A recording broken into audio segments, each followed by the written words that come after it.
What's good, Scream Squad? Hold up. Did we just get the sneakiest confirmation of Scream 8 ever? In the brand new Scream 7 promo Q&A, Kevin Williamson casually drops the next film in a way that has the entire fandom spiraling. One single line, one little phrase, and now everyone's screenshotting, clipping, and debating. I'm breaking it all down today, step by step, so stay locked in, because by the finish line, I'm going to show you exactly why Sidney Prescott's story isn't closing the book anytime soon, and why Scream 8 feels closer than ever. First things first, this wasn't a leaked Zoom call or some shady insider drop. This was an official, invite-only fan event on the Paramount lot. They re-celebrating 30 full years of the franchise that basically invented meta horror. Picture this, packed room, lights dim, they screen the original 1996 Scream, people still screaming at the same jump scares 3 decades later. To be able to play a character who isn't a victim, who, sort of stepped out of the boundaries of a typical,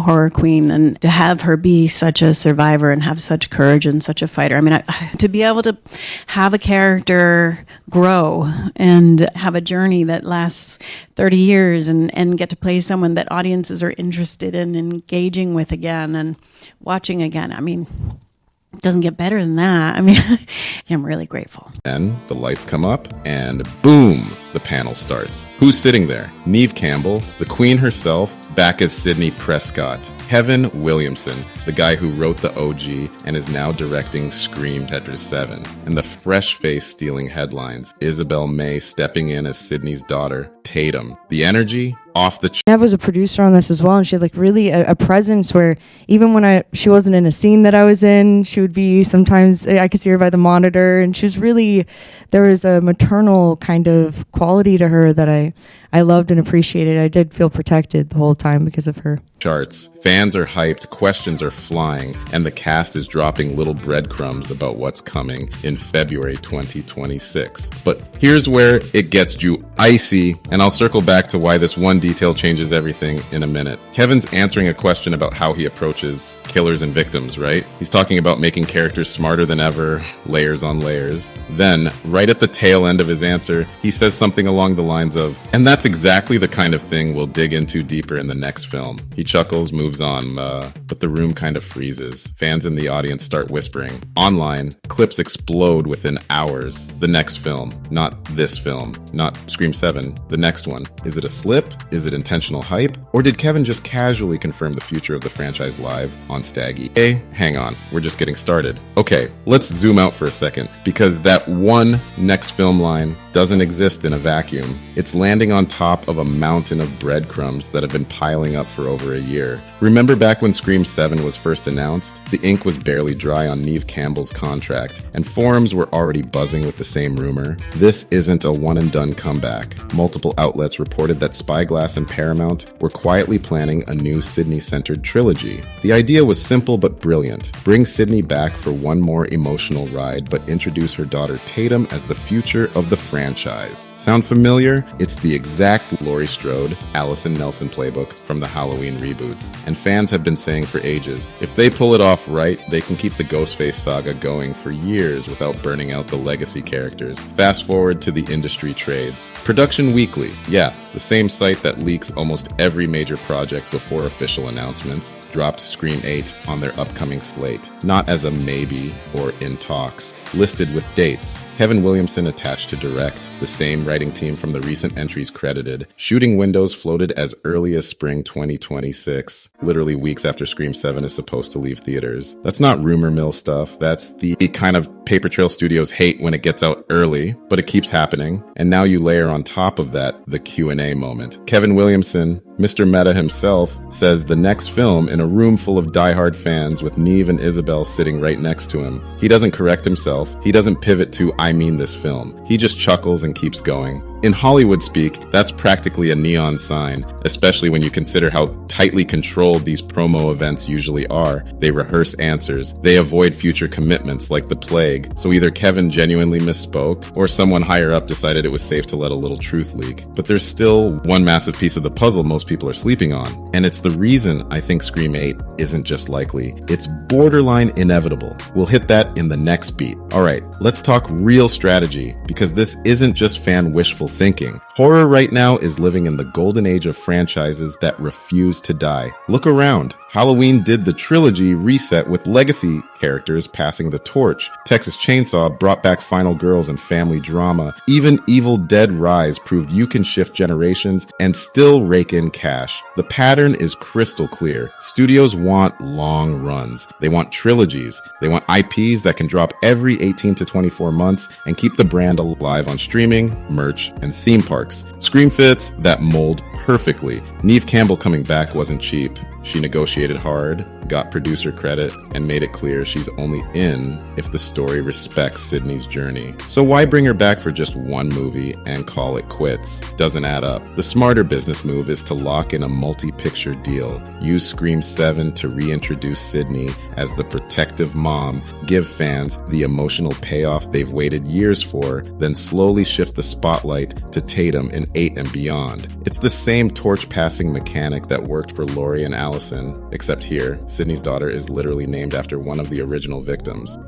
That's not coincidence. That's meta storytelling baked into the DNA of the series. Kevin Williamson has said repeatedly in interviews that he wants to honor Wes Craven's legacy while pushing the franchise forward. Directing Scream 7 is his first shot at the helm, and if it performs, even decently, the studio will hand him the keys for 8 and 9. He knows these characters better than anyone alive. He created them. He's the closest thing we have to a new Craven. And let's be honest, the meta commentary, the rules, the twists, that's Kevin's wheelhouse. Fans want more of that voice, not less. Here's the overlooked angle most breakdowns are missing. A family-focused trilogy gives them endless flexibility. Sidney doesn't have to be in every scene. She can cameo, appear in phone calls, show up for the third act save. Tatum gets the heavy lifting, but the emotional stakes stay high because Ghostface is now targeting a bloodline. That setup can carry the series for a decade if they play it right. It's not just about more movies, it's about sustainable longevity. But before we get too hyped, we have to address the other side of the coin. Could this all be smoke? Let's talk Counterpoints next. Alright, time for the reality check, because I'm not here to hype you into believing something that might not happen. Let's play devil's advocate for a minute. Could that next film line from Kevin Williamson really just be nothing? Absolutely. Here are the main counterpoints fans are throwing around right now. First, promo panels are scripted. These events aren't improv nights. The cast and crew usually rehearse answers, get notes from PR, and know exactly what lines are safe to say. Kevin could have been talking about a subplot in Scream 7 that carries emotional weight into, well, the next scene or the next act. The next film might have been a sloppy way of saying the next chapter of this story. He laughed it off, changed the subject fast. Classic move when someone almost says too much but catches themselves. That chuckle could be nerves, not confirmation. Second, no studio press release. Paramount and Spyglass haven't tweeted, posted, or dropped a single official word about Scream 8. In 2025-2026 Hollywood, when a sequel is truly locked, you see logos, first look photos, or at least a vague in development tease. Silence so far is loud, and Production Weekly? It's reliable, but it's not gospel. Projects get listed, then quietly removed or pushed back all the time. Could be wishful reporting. Third, Neve Campbell herself has been super careful in interviews. She said she's excited for Scream 7, loves the script, wants to honor the legacy, but she's never once said, "See you in Scream 8." If a trilogy was 100% locked, you'd think she'd drop a stronger hint. Instead, she's keeping it vague, which smart actors do when deals aren't final. So yeah, it's possible this is all smoke. A slip of the tongue. Overzealous fans connecting dots that aren't there. Fair. But here's the rebuttal, and it's why I still lean hard towards Scream 8 happening. Those Production Weekly dates aren't random. They line up too cleanly with Scream 7's release. Studios don't let trade publications list specific shoot windows unless someone's already scouting locations or booking crew. Rumors are cheap. Paperwork isn't. Add the fact that horror is the one genre still printing money consistently. Scream 5 and 6 proved the brand still pulls crowds. Bringing Neve back was the biggest investment. They're not going to waste it on a single entry. And that Q&A line, even if it was accidental, it happened in front of of witnesses got clipped instantly, and the studio hasn't rushed to debunk it. Silence equals permission in Hollywood sometimes. Bottom line, the counterpoints are real, but the momentum is stronger. One more piece to tie it all together when we might actually hear the official word. When will we know for sure? Plus final thoughts. So here's the million-dollar question. When do we actually get the official Scream 8 announcement? Let's map it out realistically. Scream 7 drops February 27th, 2026. Opening weekend is make or break. If it clears even $60 to $80 million domestic, very doable W, with the current hype and Neve's return, the studio will want to capitalize immediately. History shows horror sequels get greenlit fast when the first one hits. My prediction window, official announcement between March 1st, 15th, 2026. Could be a simple press release, a social media post from Paramount with the logo and in development, or even a cheeky end credits tease in Scream 7 itself. We've seen studios drop sequel news within 48 hours of a strong Friday. If the reviews are solid and word of mouth spreads, don't be shocked if Kevin Williamson himself confirms it in a late February interview. Yeah, we're already talking about what's next. Long term for Sidney, this is where it gets exciting. If they're building a family trilogy, 7 and 9, Neve can appear in all three without being the lead every time. Scream 8 could give her a strong supporting role. Maybe she's the one who figures out the new killer's motive early. Or she has a big emotional scene with Tatum before stepping back. By Scream 9, she could be the final girl mentor who shows up for the climax. The daughter angle is genius because it creates built-in excuses. Mom's out of town. I don't want to drag her into this again. Or, she taught me everything I need to know.